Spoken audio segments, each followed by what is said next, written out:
오늘 우리에게 주시는 하나님의 말씀은 신약성경 로마서, 에베소서 이렇게 두 절입니다. 로마서 5장 6절, 에베소서 2장 20에서 22절까지의 말씀입니다.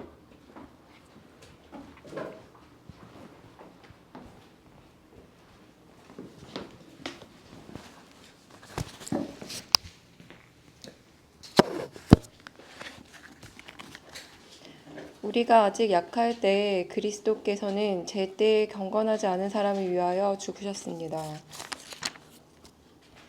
여러분은 사도들과 예언자들이 놓은 기초 위에 세워진 건물이며 그리스도 예수가 그 모퉁이 돌이 되십니다. 그리스도 안에서 건물 전체가 서로 연결되어서 주님 안에서 자라서 성전이 됩니다. 그리스도 안에서 여러분도 함께 세워져서 하나님이 성령으로 거하실 처소가 됩니다. 아멘. 네, 오늘은 김지영 집사님께서 말씀을 함께 나누어 주실 텐데, 여러분 아시는 것처럼 우리 교회의 가장 조회수가 높은, 가장 인기 있는 말씀은 김지영 집사님이 전해주셨던 말씀입니다. 여러분 집사님을 통해서 전해지는 말씀이 하나님의 말씀으로 선포되어지기를 기대하고 기도하는 마음으로 지금 함께 말씀을 듣도록 하겠습니다.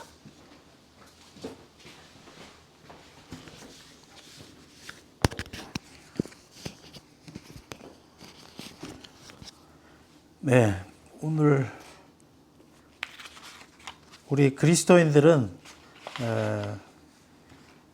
하나님하고 같이 살아가는 사람들이기 때문에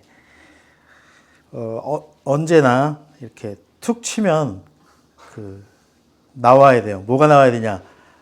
어떻게 사셨죠? 하나님께서 이렇게 하셨어요. 이거 10년 전 얘기 말고 어저께 얘기, 어제 얘기를 툭 건드려서 안 나오면 가짜야 라고 얘기해도 되지 않을까 싶습니다. 네. 그래서 그리스도인들이 모이면 이야기하세요. 저희 이모님이 그러셨는데, 지금 이모님이 아직 살아계신데, 우리가 이제 만나면 제가 어렸을 때 이모님 시골에 계실 때 가면 일종의 이제 구역 모임 같은 거죠. 멍석 말고, 마당에 멍석 깔고 거기에 밤에 모이는데, 모이면 이제 말씀을 전하십니다. 말씀을 전하는 게 제가 어렸을 때 들어도 그냥 말씀을 풀이하는 거예요. 그냥 내용을 설명해 주는 게 전부였지만 저희 어렸을 때 굉장히 인상 깊게 들었어요. 그래서 우리 이모가 딱 만나면 마치 다윗이 하나님을 만나듯이 막 이렇게 기쁨의 그런 얘기를 시작을 해요. 만날 때마다 그렇게 이야기를 시작해서, 그리고 한 5분 정도 지나야 이제 제정신이 돼서 어떻게 지냈니? 뭐 이렇게 되는 그런 분위기였어요. 그래서 저희 이모님 생각이 늘 나는데, 그렇게 툭 건드리면 나와야 되는 게 그리스도인의 삶이라고 생각하고, 또 오늘 그래서 제가 삶의 디테일에서라고 제목을 한 것도 순간적으로 정한 거죠. 제가 우리 삶 안에서 우리 디테일 안에서 하나님이 살아계시고, 또 그걸 이렇게 언제든지 이야기를 할 수 있어야 한다는 생각에서 요즘에 제가 생각하는 것들을 좀 이것저것 함께 나누고자 섰습니다. 그 중에 사실 주요한 주제로 늘 생각하고 한 번은 정리를 좀 해보고 싶다 하는 게 뭐냐면, 이 시대의 하나님의 음성 듣기예요. 이 시대에 하나님의 음성을 듣는다는 것은 우리가 하나님의 음성을 듣고 사는 사람이고 하나님의 음성을 따라서 사는 사람들입니다. 그걸 매일 어떤 여러 가지 사인을 통해서 듣는데, 요즘 같은 시대에는 하나님의 음성 듣기가 진짜 어려워요. 테크니컬리 어려워요. 왜냐하면 우리가 보고 있는 이 폰 안에 많은 메시지들이 뜨는데, 이게 AI적인 데이터로 의해서 분석된 나의 아바타가 이제 그 안에 있죠. 나의 아바타가 좋아할 만한 것들을 골라서 띄워주기 때문에 하나님의 음성인지 아닌지 헷갈릴 수밖에 없어요. 그런 시대를 살고 있어서 어느 날 내가 이렇게 생각하고 있는데, 정말 내가 하나님의 음성 같은 게 툭 뜰 수 있어요. 근데 그게 진짜인지 아닌지 늘 고민하면서, 제가 솔루션을 드릴 수는 없지만 고민하면서 살아야 한다는 생각을 늘 갖고 있고, 언젠가 또 다시 조금 더 디테일하게 이 부분을 우리가 나눴으면 하는 생각이 듭니다만, 오늘은 일단 우리가 하나님의 음성을 들으면서 살아가야 되는 존재다. 그런데 요즘에는 정말로 교활하게 하나님의 음성 듣기가 쉽지 않을 수도 있다. 경계하면서 살아야 한다는 얘기를 먼저 서두로 드리고요. 그래서 내비게이션을 한번 얘기해 보고 싶어요. 내비게이션이라고 하는 거는 내가 여기서부터 교회까지 딱 찍으면 길을 한 2개 정도 가르쳐 주는데 대개는 이제 자기가 알고리즘이 생각해서 가장 최적이라고 하는 방법 1개를 주고 사람들이 대부분은 그걸 안 바꿔요. 그리고 뭐 가장 빠른 길 또는 돈이 안 드는 길 또는 고속도로를 우선하는 길 그 한 가지를 가르쳐 주고 그대로 갑니다. 그 사람들은 웬만한 사람들은 그걸 안 바꾸고 그냥 쫓아가는데 왜 여기서 좌회전해야 되는지에 대해서 생각하지 않고 살아가는데 그거는 내비게이션, 미국에서는 GPS라고 그러죠. 이 내비게이션을 쫓아가는 일에 우리가 익숙해져 있다 보니까 짧은 길, 빨리 가는 길만 보이지 천천히 가는 길에 대해서 익숙하지 않아요. 천천히 가는 길을 가지 않으면 옆에서 사람들이 어떻게 살고 있는지, 무엇을 하고 있는지, 이 동네는 어떤지, 분위기가 어떤지에 대해서 알지 못합니다. 도시, 이제 쿠리치바라고 브라질의 환경도시로 유명한 곳인데, 쿠리치바는 오랫동안 도시를 살리고 싶어 하는 사람들이 만든 도시예요. 그래서 만들 때부터 도시의 기본 도로가 있고 도로에 큰 건물들이 있고 그 뒤에 이면도로가 있게 사람들과 자전거가 다니는 이면도로가 있게 설계를 했어요. 그리고 그걸 지키면서 도시를 확장했는데 지금 현재 크기는 한 대전 정도 사이즈입니다. 세계적으로 유명한 환경도시고 거기가 왜 또 유명하냐면 우리나라에 들어온 버스 전용 차선이 거기서 도입한 거예요. 남미에는 버스 전용 차선이 많은데 그래도 가장 대표적인 쿠리치바라고 하는 도시에서 버스 전용 차선이 들어왔고 오렌지색 버스가 다니고 이런 것들은 거기에서 시작한 거예요. 거기 가면 초록색 버스, 오렌지색 버스, 회색 버스가 있어서 회색 버스는 뭐 2km마다 한 번 쓰고 오렌지색 버스는 우리처럼 쓰고 뭐 이렇게 그린버스는 로컬만 돌아다니는 우리의 개념이 거기서 다 똑같이 온 거예요. 온 건데 어쨌든 그걸 왜 설명드리냐면 큰 줄기로 멀리 갈 사람들은 이 길을 따라가고 주변에서 생활하는 사람들은 이 뒷면에 자동차도 다니고 사람 다니는 길도 다녀라 하는 거예요. 우리 내비게이션에 익숙해져 있는데 그 내비게이션에 익숙해져 이 시대에는 우리의 삶에 피부로 느끼는 삶을 느끼지 못하고 살 수 있어요. 우리가 그리스도인으로 살아가면서 피부로 느끼는 삶을 살려면 내비게이션의 길을 따라가는 목적지를 향해서 가는 그 한 가지만 하지 말고 돌아다니면서 살아야 될 것 같아서 제가 이 부분을 내비게이션의 삶이 아닌 삶, 느리게 가는 길도 있다. 그리고 우리는 그 길을 중요시해야 한다는 얘기를 하고 싶어서 말씀드립니다. 그래서 우리가 가끔 살아가는 일에 목표를 따라서 점프 하는 거를 인생의 어떤 길로 알고 설계하고 산다면 많은 부분을 놓치게 됩니다. 그래서 그 디테일을 놓치게 되는데 디테일 안에서 하나님을 만날 수 있는 기회를 놓치는 거죠. 하나님의 음성이 왜 안 들려요? 내비게이션 따라서 저기 가기 바쁘니까 디테일 안에 있는 사람들의 음성과 소리와 그 색깔들, 느낌을 하나도 못 받아들이기 때문에 그래요. 그러니까 우리가 디테일을 생각하면서 살아가길 바랍니다. 그 중에 하나, 그래서 저의 최근의 이야기 중에 하나를 드리면 사실 유스 캠프를 저희가 매년 하는데 유스 캠프 준비하고 있고 청년들이 이제 강의를 하게 되는데 강의하는 친구들을 하고 만나서 접촉해서 이제 좀 약간 코칭이랄까 준비하는데 어떻게 해라, 내용은 어떻게 하고 이렇게 해라고 이야기하러 만났는데 이 청년 둘이 결혼할 사이예요. 8월 말에 결혼하는데 결혼할 사이인데 나는 그것도 기억을 못하고 있다가 결혼 준비에 바쁜데 와줘서 되게 고마웠어요. 갑자기 그래서 내가 청년 강의를 어떻게 해야 된다는 얘기를 하는 것보다 결혼에 초점을 맞춰서 이야기를 하게 됐습니다. 그러면서 양쪽 다 부모님이 양쪽 다 목사님이셔요. 남자도 여자도 목사님이신 자녀 둘이 결혼하는 거예요. 그리고 이 친구가 한 번은 남자친구가 한 번은 강의할 때 이 얘기를 한 적이 있어요. 여자친구 때문에 교회를 옮겨야 되느냐 말아야 되느냐, 여자친구가 있는 교회로 옮겨야 되느냐 말아야 되는 얘기도 했던 그런 재미있는 친구입니다. 진지하게 살고 있는데 그래서 저도 역시 대화를 다시 좀 그들을 향해서 한다고 했는데 제가 잔소리한 건 아닌지 모르지만 어쨌든 여기서도 한번 반복해서 말씀드리겠습니다.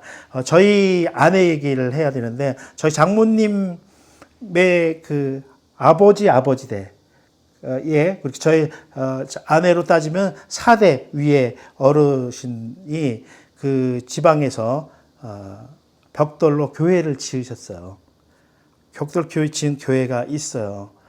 근데 우리 그러니까 저희 아내와 우리 처남과 여기가 다들 잘 살고 있습니다. 예. 그리고 우리 처남이 특별히 좋은 대기업 직장에 다니다가 나왔어요. 이 나오는 것도 웃기지만 나왔어요. 나와서 조그만 벤처기업도 다니고 또 지금은 AI 관련된 조그만 회사를 하고 있어요. 회사를 하다 보니까 아무리 실력 있다 해도 이 오너가 되면 그 있잖아요. 밤낮 그 돈줄을 생각해야 되고 월급 갖다 줘야 되고 월급 그 갖다 줄 돈을 어디서 마련하느냐 뭐 이런 걸 해야 되는 고민족에 있지만 하여튼 근근히 잘 살고 있고 잘 되고 있어요. 그래서 제가 볼 때마다 느끼는 건데 하나님이 4대 전에 벽돌로 지으신 그 자손을 기억하고 복을 주고 계시다 하는 거예요. 저는 늘 물질적으로 보고 있습니다. 저 그렇게 살고 있는 저희 처남을 보고 저희 아내를 보고 있어요. 그래서 이 청년들한테 그 얘기를 해줬어요. 우리 아내와 그 4대의 그 어르신 조상이라고 하긴 할아버지에 대해서 교회를 지었던 거 하나님 기억하시고 그 축복이 여기까지 내려온다. 너희들 둘은 목사님으로 두 분이 다 양쪽 다 목사님이니까 너희들 둘은 너희 때문이 아니라 너희 부모님을 기억하시는 하나님이 너희를 복 주실 것이다라는 얘기를 전해줬어요. 뭐 사실 뜬금없었는데 뭐 강의를 어떻게 해라 이런 얘기 하러 갔다가 뜬금없었는데 여하튼 그거를 기억하십니다. 하나님 기억하시고 너희들은 잘 될 것이다 하는 뭐 축복을 해준 적이 있습니다. 축복은 그렇게 하나님 기억하시고 흘러가는 거라는 얘기를 말씀드리고요. 이제는 이 디테일하게 살아가는 우리의 삶에서 중요한 것은 하나님의 말씀에 따라 사는 것인데 갑자기 뭐 내가 저 내비게이션의 목적지를 향해 가다가 왜 하나님 음성이 안 들리냐고요. 안 들리지 당연히 그것만 생각하고 가니까 디테일을 다 놓쳤으니까. 그래서 우리가 묵상하는 방법이 제일 매일매일을 하나님의 말씀 묵상하면서 음성을 들으면서 사는 것이 중요하다는 생각이 드는데 묵상을 할 때에 제가 주의랄까 좀 이야기 드리고 싶은 것이 디테일입니다. 디테일이 빠지면 묵상이 안 돼요. 디테일 빠지면 성경 공부가 됩니다. 여기에 무슨 내용이 있고, 오늘은 이런 얘기를 했으니까 진도가 이제 내일은 나가야지. 다른 11개의 어떤 내용을 보게 되는구나. 뭐 이 정도로 가게 되고, 나한테 건지는 게 한 개도 없어요. 그래서 묵상할 때 꼭 필요한 거는 나의 상황이 적용돼야 됩니다. 그래서 말씀을 보기 전에 나를 정리하셔야 돼요. 오늘의 나와 회사에서 써있던 일, 그리고 풀리지 않는 의문들, 여기서 나는 어떻게 대처해야 하는가, 이런 상황에 대한 정리가 돼야만 말씀을 폈을 때 그 말씀과 대조되는 디테일, 나한테 오는 디테일, 그 아하즈 왕의 디테일, 내가 그거 읽어서 뭐 하겠어요? 이스라엘 왕들이 어떻게 됐고, 유다의 왕들이 어떻게 됐고, 열심히 살았고, 하나님을 섬겼고, 안 섬겼고, 그게 무슨 상관이 있어, 나하고. 그게 나한테까지 어떤 의미를 가지려면 오늘의 디테일의 삶이 무엇이었는지 내가 알아야 돼요. 그래서 나를 정리하는 것이 여러분 직장 다니시는 분 다 압니다. 이게 굉장히 힘든 일이거든요. 그래서 하나도 풀리지 않는 일과 꼬여있는 일들이 딱 오늘 앞에 멈춰 있는데 그때의 나를 정리하고 나서 말씀을 보면 그때 그 왕이 그렇게 하나님을 믿지 않고 하나님이 원하지 않는 일들 했을 때 어떤 일이 벌어지는지가 나랑 딱 대입이 될 수밖에 없어요. 그래서 거기서 건져지기 때문에 꼭 내 상황을 인지하는 게 먼저다. 그래서 오히려 이렇게 하시는 게 맞아요. 상황을 정리하는 이 상황일지를 쓰셔야 돼요. 일기라고 하면 좀 이상하니까 상황일지를 쓰세요. 그래서 일이 이렇게 진행되고 있는데 정말 나는 여기서 당황스럽다. 뭐 화가 난다 등등 뭐 그런 게 있겠죠. 그러고 나면 여기서 이제 저의 방식을 말씀드리면 여기서 질문을 하나님께 하셔야 돼요. 이걸 어떻게 해야 되는 겁니까? 내가 보기에는 이렇게 해야 되는 거 아닐까요? 질문을 먼저 던져 놓으시고 말씀을 보세요. 말씀 보시면 그 안에 그 디테일 거기에서 주시는 말씀이 있고 아니면 다 읽고 나서도 막히는 부분이 있지만 어쨌든 그것들이 내가 찾아가는 방법들을 도와주는 안내자가 충분히 될 수 있습니다. 그렇게 하면서 저도 역시 말씀 묵상을 하는데 이제 말씀 묵상도 오래되면 습관이 돼갖고 내가 버려야 될 것들을 다 하나하나 버리는 작업을 하게 되는데 그러면서 이제 내가 그 주님의 몸에 더 조금씩 더 가까워지는 생각도 가까워지고 나의 행동도 가까워지는 그런 내가 되는데 그런데 또 역시 부족한 부분이 있어요. 이제 기도를 하고 하면 습관적으로 우리 기도하는 방식들이 있잖아요. 습관적으로 기도하는 방식들이 있어서 그 루틴을 따라가서 기도를 하기가 쉬워요.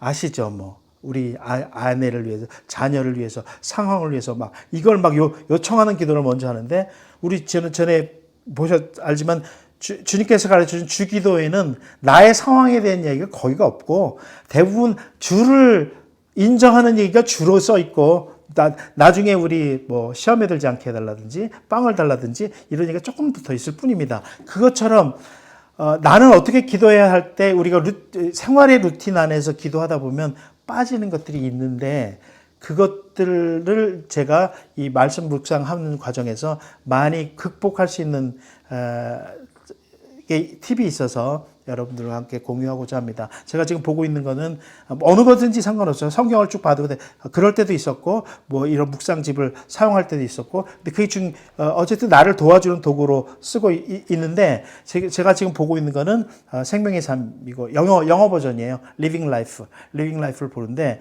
Living Life에서 제가 지금 많이 건지고 있는 거는 그 두 문장짜리 마지막에 있는 기도입니다. 내면으로 돼 있는데 마지막에 두 문장짜리 기도가 있는데 제가 굉장히 임프레시브하고 이렇게 기도해야 되겠구나 늘 생각하는데 우리가 그렇게 하지 않는 기도들이 거기 써 있어요. 그래서 제가 그것들을 여러분들하고 같이 한번 쉐어하기 위해서 지금 카톡을 여시고요. 카톡을 여시면 지금 목사님이 보내놓은 기도문이 카톡을 여세요. 여시면 기도문이 지금 올라와 있을 거예요. 남모들교회 그 카톡 창에 보면 거기에 올라온 이 부분 몇 개를 같이 기도한다고 생각하고 여러분들의 데일리 기도에 도움이 될 만한 것 중에 내가 굉장히 인상 깊었던 거 몇 개만 골랐어요. 그 첫 번째 P1이라고 돼 있는 거 한번 볼게요. 제가 이제 영어로 돼 있는 걸 다시 직역을 했습니다. 제가 읽을 때 여러분도 조용히 읽어주시면 될 것 같아요. 주님, 나는 당신을 신뢰합니다. 나의 모든 무거운 것들, 그 무거움을 하나님의 주권, 통치권 앞에 내어 놓습니다.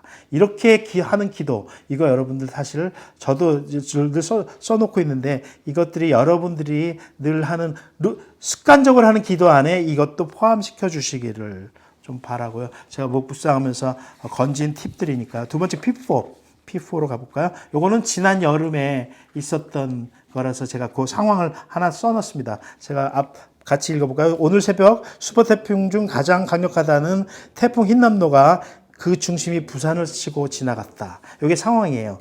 다가오는 시간 동안은 여전히 공포스러운 조심스러운 시간들이었다. 조심해야 하는 시간들이었다. 여기까지 상황인데 그리고 기도에 들어갑니다. 귀하신 하나님, 이 세상의 삶의 패턴에 맞춰 살라는 모든 압력들에 둘러싸여 있는 가운데서 당신의 뜻을 알기 위한 지혜를 구합니다. 그리고 무엇이 옳은지 그것을 행할 힘을 구합니다. 예수님 이름으로 기도합니다. 이렇게 요 한 문장의 기도가 여러분들이 상황 안에 있을 때는 굉장히 중요합니다. 그 다음 P5 같이 볼까요? P5 같이 읽어볼까요? 사랑의 하나님 감사합니다. 내가 인생의 슬픔들 속에 있는데도 당신이 일하고 계심을 알게 해 주셨습니다. 당신의 지혜를 구합니다. 오늘 내가 마주치고 있는 어려운 도전들을 뚫고 지나가도록 내 눈을 열어주셔서 당신께 어떻게 일하시는지 보게 해 주십시오. 예수님 이름으로 기도합니다. 아멘. 네. 역시 우리 기억해 주셨으면 하는 것 중에 하나고요. P6 같이 읽어보겠습니다. 하나님, 내 삶 속에 마주치는 시련들과 반대를 견뎌내도록 나를 도우소서. 내게 용기를 주십시오. 당신이 내게 얹어놓으신 짐들을 어깨에 지고서 잘 버텨내도록 시련이 연단을, 성격을, 그리고 희망을 만들어줌을 알기에 그렇습니다. 예수님의 이름으로 기도합니다. 네, 제가 이게 영어를 번역을 순서대로 하느라고 이렇게 좀 문장이 한국 문장으로 좀 어색합니다. 네, 그리고 마지막 기도 같이 해볼까요? 주님, 고백합니다. 때로는 내가 너무 무기력하고 느끼고 나의 죄들에 눌려서 어쩔 줄 모르기도 합니다.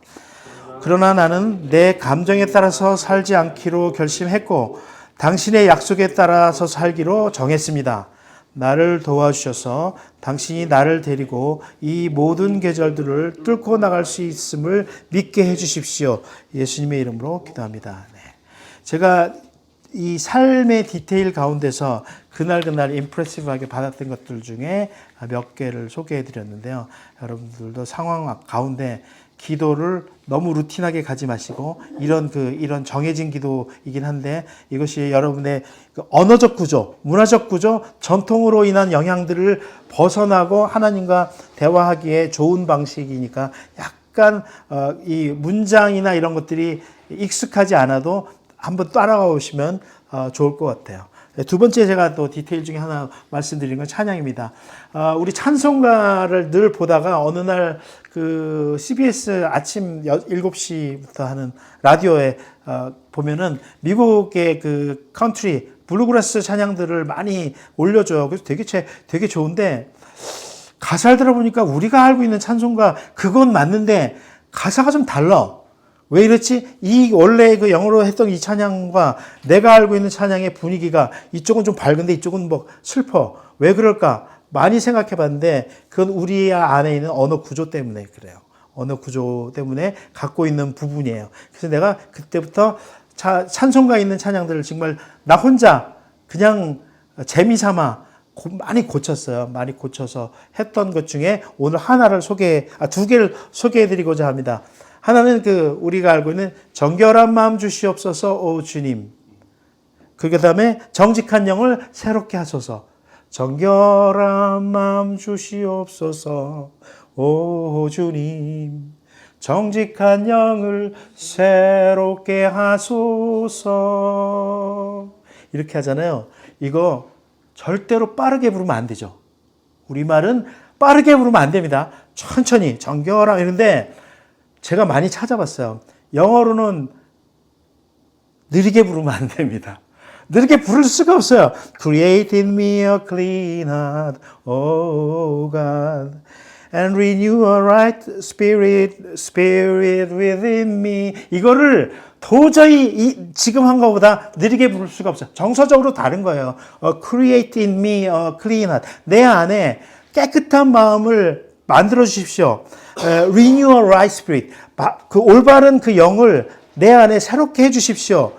내 within me 라고 하는데 이거를 천천히 부를 수가 없는 노래예요. 영어로는. 우리말로는 빠르게 부를 수가 없는 노래예요.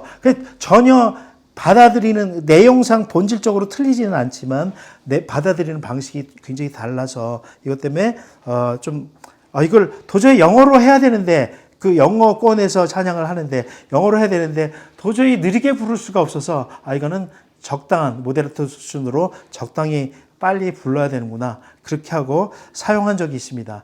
그게 우리가 번역으로 인해 우리가 가지고 있는 컬처로 인해서 생기는 작업인데 그중에 하나 제가 하나 더 소개를 하고자 합니다. 제가 열심히 번역해서 저 혼자 열심히 부르고 있습니다.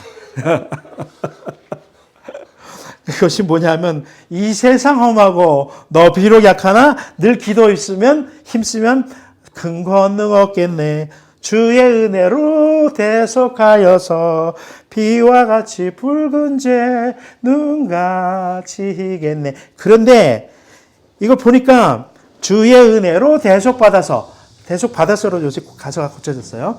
근데 이게 영어로는 Jesus paid it all이에요. 주께서 나의 모든 걸 다 갚으셨다는 뜻이에요. 그래? 주의 은혜로 대속받아서 맞긴 맞는 말인데 대속이라는 게 대신 갚아준다는 뜻이니까. 근데 Jesus paid it all 하고, 그러니까 주님이 다 갚으셨다는 거하고, Jesus paid it all 이렇게 하는 거하고 너무 의미가 달라서 굉장히 이거 좀 이렇게 부르고 싶지 않은 거예요. Jesus paid it all? 그래, 그럼 거기에 맞춰보자 해서 제가 가사를 원어에 가깝게 번역을 제가 좀 혼자 했습니다. 예. 이 세상 험하고 너비로 약하는데 사실은 I hear the Savior say thy strength indeed is small. 즉 주님 말씀하시네 내 힘이 작으며 약하니여 기도하라 내 안에서 널 찾으라 이거예요. 직접적인 번역하면. 근데 그게 이 세상 험하고 너비로 약하나 늘기도 힘쓰면 큰 권능 얻겠네. 이거하고는 너무 달라. 이거는 내가 약한데 기도하면 권능을 준다는 뜻인데 그게 아니야. 네가 약한데 기도해라. 그리고 너를 내 안에서 널 찾아라 하는 얘기를 하는 거예요. 의미가 너무 달라갖고 내가 번역할 수밖에 없었어요. 그다음에 이제 뭐죠? 이 Jesus paid it all. 그 후렴이죠. 이거는 주가 내 죄를 다 갚으셨네. 이렇게 하면 거의 의미가 비슷해요. 이게 원래는 주의 은혜로 대속받았었는데 주가 내 죄를 다 갚으셨네. 이게 훨씬 좋아서 제가 이렇게 부르고 있습니다. 그 다음에 피와 같이 붉은지 눈같이 희겠네. 이것도 똑같아요. 근데 죄의 붉은 흔적들 희게 씻으셨네. 이건 원래 영어 번역을 좀 직역해서 만들었는데 괜찮더라고요. 그래서 제가 언어의 한계를 넘어가기 위한 그리고 우리가 슬픔의 정서에 감싸여 있지 않고 주님이 우리를 사랑했던 것을 찾아가기 위해서 하나하나 했던 노력 중에 하나를 소개하고자 해서 말씀드렸고요. 2, 3절은 제가 자료로 카톡으로 뭘 올려드릴 테니까 필요하신 분 보시고요. 악보도 있으니까 필요하신 분 올려드릴게요. 한번 보시고요. 주가 내 죄를 다 갚으셨네. 죄의 붉은 흔적들 희게 씻으셨네. 이런 내용이구나 하고 봐주셨으면 좋겠습니다. 디테일이 중요합니다. 즉 지금 이 자리에가 중요합니다. 그래서 로마서 5장 이제 맨 처음에 읽었던 그 부분을 한번 제가 같이 읽고 그 부분을 이야기를 좀 하고자 합니다. 로마서 어디 갔나? 네, 1절, 5장 6절. 우리가 아직 약할 때에 그리스도께서는 제 때에 경건하지 않은 사람을 위하여 죽으셨습니다. 로마서를 읽을 때 대부분 우리가 교과서를 읽듯이 교리서 읽듯이 읽는데 그 습관에서 벗어났으면 해요. 왜냐하면 로마서는 로마로 보낸 바울의 편지예요. 그것도 아주 후반기에 정리가 잘 된 상태로 보낸 거예요. 실제로 여러분 상상하실 수 있겠지만 로마서가 한 권의 편지를 그렇게 길게 써가지고 보냈을 리가 없어요. 로마서는 분석하는 그 학자들에 의하면 4권으로 돼 있다고 그래요. 4권을 이렇게 재정비하면 크게 다르지 않지만 어쨌든 재정비하면 4권이 되는데 어쨌든 편지예요. 편지라 그때 편지의 상황, 그 디테일 안에 들어가서 이거를 보셨으면 한다 하는 생각이 듭니다. 그래서 나도 역시 이 상황, 내 상황 안에서 이걸 받아들일 수 있어야 되는데,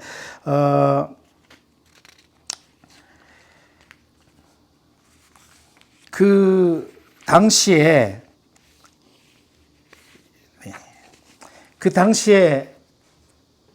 보냈을 때 우리가 완전히 힘이 없고 아무것도 할 수 없을 때라는 이 문구, 이 문구가 그들 안에 있는 거예요. 그렇죠?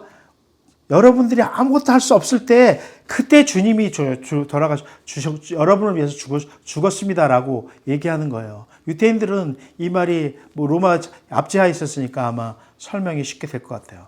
근데 우리도 역시 마찬가지로 우리가 아무것도 할 수 없는데 없을 바로 그 시점에 완전히 헬플레스, 내가 할 수 있는 게 아무것도 없을 그 시점에 주께서 너를 위해서 죽으셨단다 라고 얘기할 때에 내 상황이 들어가야 돼요. 내 상황이 정말 답답할 때에 이 말은 정말 복음입니다. 근데 나는 뭐 좀 가진 게 있고 내일 뭐 주머니에 뭐 쓸 돈도 있고 상황이 그렇게 어렵지 않은데 그런데 이 얘기를 하면 이게 안 들어오죠. 그래서 이 디테일 안에서 그걸 보셔야 한다는 얘기를 하고 싶어서 완전히 힘이 없고 내가 할 수 있는 게 아무것도 없구나. 그때에 기억하자. 주께서 나를 위해서 죽으셨다. 라고 그 편지를 읽듯이 읽어주셨으면 로마서를 편지를 읽듯이 읽어주셨으면 한다 하는 거고 바로 그때에 주님께서 오셨다 하는 거를 상황을 집어넣고 보시면 되지 않을까 하는 겁니다. 제가 요즘에 그 상황이 좀 어려워서 이 말씀이 저에게 꽂힐 수밖에 없어요. 제가 요즘엔 할 수 있는 일이 별로 없어요. 뭐 이렇게 환경이 어려워지면서 내가 할 수 있는 일이 별로 없어서 정말 묶여있는 상태에서 그때 주님이 오셨다는 이 말을 듣고 기도를 제가 좀 바꿨습니다. 바꾸고 있는데 우리 루틴한 기도들 해주십시오의 기도가 아니라 제가 사실 주님하고 상의하는 기도를 합니다. 주님 이제 유스캠프를 주로 하는데 이제는 좀 젊은 그룹들이 해야 되지 않겠어요? 이걸 주도해야 되지 않겠어요? 라고 기도하고 있는데 사실 실제로 그렇게 굴러가고 있어요. 즉, 내가 좀 주님한테 제안서를 드리는 중입니다. 기도가. 제안서를 드리고 있고, 그래, 네 말이 맞는 것 같아. 내가 기다렸어. 이 둘 중에 하나겠죠? 그래서 그대로 지금 워킹하고 있는 거를 제가 좀 보고 있어서 속으로는, 기도에 할렐루야를 부르고 있습니다. 그렇지. 세대를 바꿔야 돼. 주축이 되는 세대를 바꿔야 돼. 하는 생각을 하고 있는데 점점 하고 있다는 생각. 즉, 여러분들도 상황 안에 그 완전히 묶여있는 그 상황에 주께서 오셨던 그걸 로마서 5장 6절 기억하시면서 그렇게 해주셨으면 좋겠다 하는 생각을 들어서 이 디테일 말씀드렸고요. 두 번째 내가 에베소 2장 20절을 뽑았던 이유만 설명드리고 마지막 정리하겠습니다. 요거는, 교회를 찬양하는 찬양이 사실 없어서 굉장히 아쉬웠어요. 교회라는 건 이렇게 만들어져 가는 그 우리들이잖아요. 근데 만들어져 있는 교회에 대한 찬양이 하나도 없어서 진짜 그래 없으면 내가 만들지 뭐 이렇게 생각하고 영어 가사와 우리말 가사를 딱 그 성경에 있는 걸 놓고 그걸 가지고 고쳐서 해보려고 하던 중에 딱 이 찬양을 만났는데 그게 작년 8월입니다. 작년 8월에 발표됐거든요. 그때 만들려고 했던 그때 나와가지고 함께 지어져 가네라는 에베소서에 있는 말. 여러분 이방인도 다 주님께서 부르셨습니다. 근데 우리는 예수님이 기둥이고 그 안에 우리가 지어져가는 성전이 되어가고 있는 중입니다. 이 얘기를 하고 있는 함께 지어져가는 찬양을 딱 만났어요. 엄청난 그 감동이 있었고 바로 그 다음 주에 바로 써먹었습니다. 이 찬양 함께 지어져가네라는 찬양도 역시 그 내가 고민하는 디테일 안에서 찾아낸 찬양이었기 때문에 지금도 역시 굉장히 저에게는 의미가 있습니다. 제가 정리하겠습니다. 우리는 시대를 구체적으로 살아가고 있습니다. 그러니까 우리는 말씀도 이 디테일한 이 안에서 적용되는 말씀들, 하나님의 음성들을 지금 들어야 됩니다. 오히려 교활한 이 시대에 하나님의 음성을 직접 듣는다는 게 굉장히 어려운 시대입니다. 그렇지만 그 디테일한 그 말씀을 들어가는 작업 속에서 주께서 말씀하실 것이고 주님과 대화하면서 살아가야 되겠습니다. 그리고 우리는 함께 이런 일들을 함께 해가겠습니다. 마지막으로 한마디 더 드리면 우리가 이 교회, 나무그늘 교회에서 중요한 이 교회의 모습 중에 중요한 부분인데 교회의 외형이 있잖아요. 외형이 있고 안에 이제 멤버들이 있다고 치면 저나 이금자 집사님 같은 분이 이제 외형이에요. 프레임이에요. 저희가 얘기하는 건 뭐 전통적인 그 그리스도인의 세계를 얘기하고 있거든요. 그래서 여러분 그렇게 보시면 좋겠어요. 소프트웨어적으로 우리는 프레임입니다. 그리고 여러분 다른 멤버들은 이 안에서 작동하는 엘리멘트들입니다. 그래서 교회를 여러분들이 만들어 가시면 이 프레임을 가끔 참조하시고 그리고 새롭게 만들어 가시면 될 것 같아요. 우리 디테일 안에서 주님을 만나며 살아갔으면 좋겠습니다. 제가 잠깐 기도하겠습니다. 하나님, 우리는 우리의 삶을 살아가고 있는데 우리의 학습된 것은 너무 지난 것들이어서 내 삶에 적용하기 어려울 때가 많았습니다. 그러나 제가 하나님께 묻고 또 하나님께서 대답해 주시고 또 우리가 함께 이루어가는 서로의 작용으로 교회를 이루며 이 안에서 구체적으로 매일매일의 삶을 살아가고자 합니다. 그 안에서 주님 말씀하시고 우리는 그 말씀에 따라서 같이 작동하며 주님과 동행하는 삶을 살기를 원하며 또 그렇게 살겠습니다. 우리와 함께 하시는 주님 찬양합니다. 예수 그리스도 이름으로 기도합니다.